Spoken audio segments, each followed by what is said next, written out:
Greetings, everyone. This is another entry into Spotlight Sunday where I highlight cases of the missing, lost, and endangered. Some of this information is taken from charlieproject.org.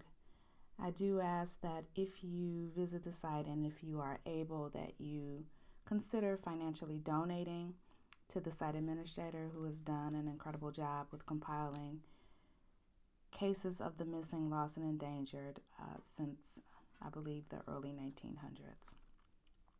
Today's case is going to be on LaQuanta Riley. She has been missing since December 7th, 2003 from Montgomery, Alabama.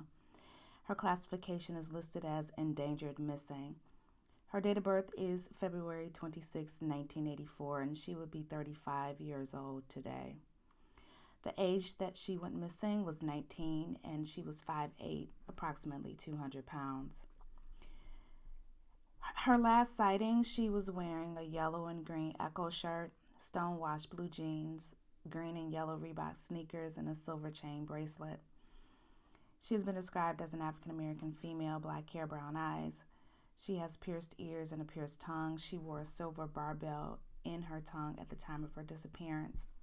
She has a scar on her nose. She has the words R.I.P. Misha tattooed on one bicep and her first name, LaQuanta, tattooed on the other bicep. Her nicknames are Quana and Quanta. Details of the disappearance are as follows. She was last seen by relatives in Montgomery, Alabama at approximately 11:30 p.m. on December 7th, 2003. She left home in a dark green four-door car, possibly a Ford Taurus or a Chevrolet Caprice. The driver took her to her mother's home 3 miles away, where she asked for a jacket. Her brother, who answered the door, asked who was driving the car, as he had never seen it before. LaQuanta told her brother that the driver was a friend she met from around the neighborhood. She got back in the car and never returned home, and 3 days later, her mother reported her missing. She left behind her purse and money. Sometime between a few days and a few weeks, is not completely clear, her mother got a message on her answering machine, which she believes was from LaQuanta. The message itself wasn't clear. The caller either said, "Leave me alone," or "Let me go home." A man's voice in the background said LaQuanta's name, and then the call disconnected. It has never been traced. There was a lead after her name was used on an apartment rental in Stone Mountain, Georgia, where she had graduated high school. LaQuanta's mother traveled to Stone Mountain, spoke with the resident of the apartment, and showed him a photo of LaQuanta. The resident said that she had lived down the hall and had asked to use his phone recently after getting into some type of argument, but that she had moved out a few days before LaQuanta's mother arrived in Stone Mountain. Up until around Thanksgiving in 2003, she lived with a roommate in an apartment in Alabama, but then she decided to move out. On December 5th, she returned to the apartment to get her belongings. Later that day, she called her mother upset and asked for a ride to Montgomery, where her mother lived. Her mother was unable to get her, so LaQuanta made other arrangements and moved in with her aunt and cousin in the 1500 block of Hill Street in Montgomery. LaQuanta's mother was in her teens when she was born, and as a result, LaQuanta was raised by an aunt but kept in touch with her mother throughout her life and also had a good relationship with her great aunt. She has 5 younger siblings, one of whom died in 1996. She enjoyed cooking and music in 2003. She played the clarinet in middle school and high school, and her family described her as bubbly and compassionate. She is a 2002 graduate of Redan High School, where she was an honors student. She'd gotten a full college scholarship and wanted to study criminal justice and have a career in forensic science. It's uncharacteristic of her to leave without warning, and her family believes she was a crime victim. Her case remains unsolved. So I tried to do some additional digging into this case, and unfortunately there have been no new details. Every article that I was able to find all pretty much cited the same types of things, same type of scenario. So a couple of things, really stand out to me. Number one, I wonder, did she just show up at the mom's house, and for this jacket, did she go in? Did they notice anything about her demeanor? I know that the brother met her at the door and did question who was in the car. I also wonder, because it was so late at night, if are we certain that it was actually a green car? I know that the make and model is a little sketchy between a Ford and a Chevy. They have similar body styles, I'm assuming. But was he able to see any other details about the car?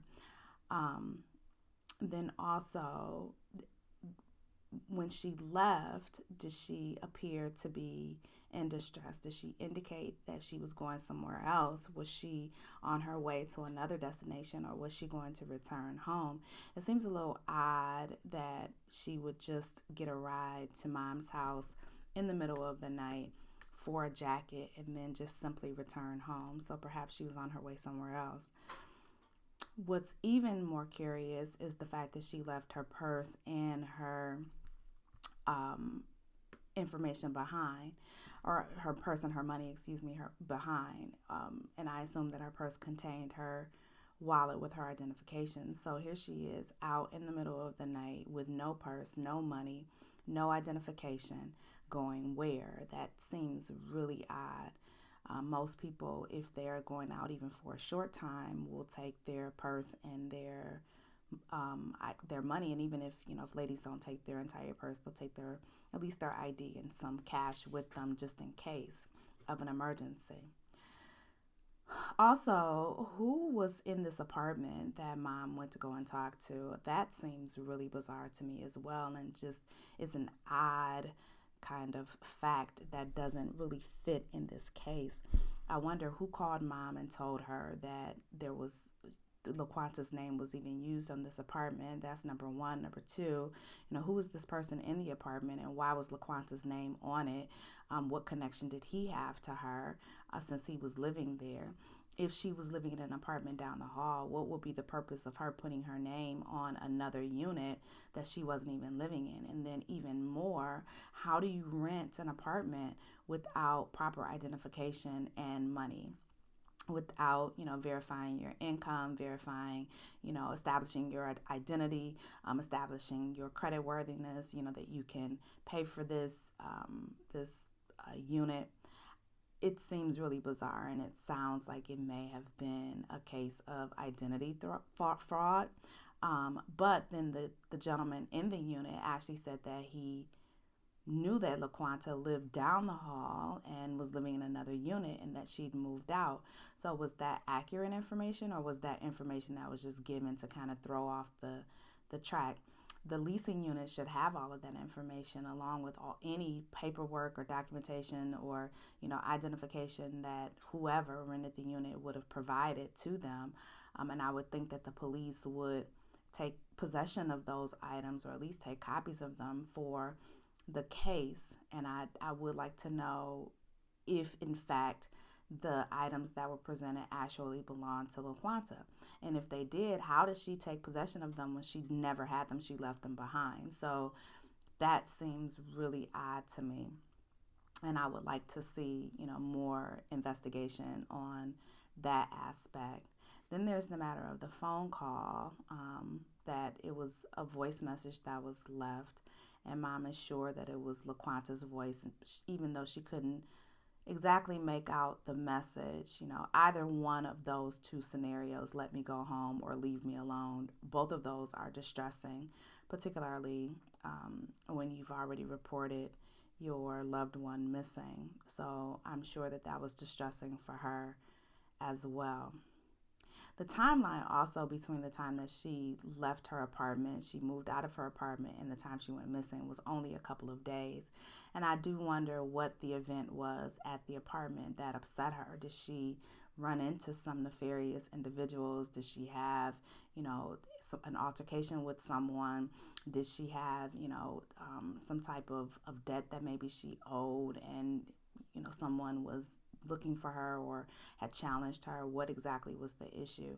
And then the person that was driving the car was the last known person to see her, but he may not be directly involved, but he may know where she went to, meaning Did he drop her off somewhere? Did he, did he leave her someplace? Did he, where was the last known whereabouts? What were his movements? But unfortunately, because he was never identified and the car was never really properly identified, we don't have any of that information.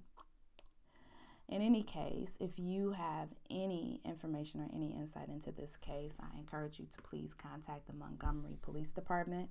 They are still investigating. They can be reached at 334-241-2350, 334-241-2078, or 334-241-2831. There seem to be a lot of moving pieces in this case, and none of them really make sense. It's baffling, to say the least, and it's concerning, of course. My sincerest hope is that LaQuanta is reunited with her loved ones and they receive the closure that they seek. I invite you to leave your commentary below. As always, all I ask is that you be respectful in the comments, as LaQuanta's family is still searching for her and is still actively missing their loved one. Y'all be blessed.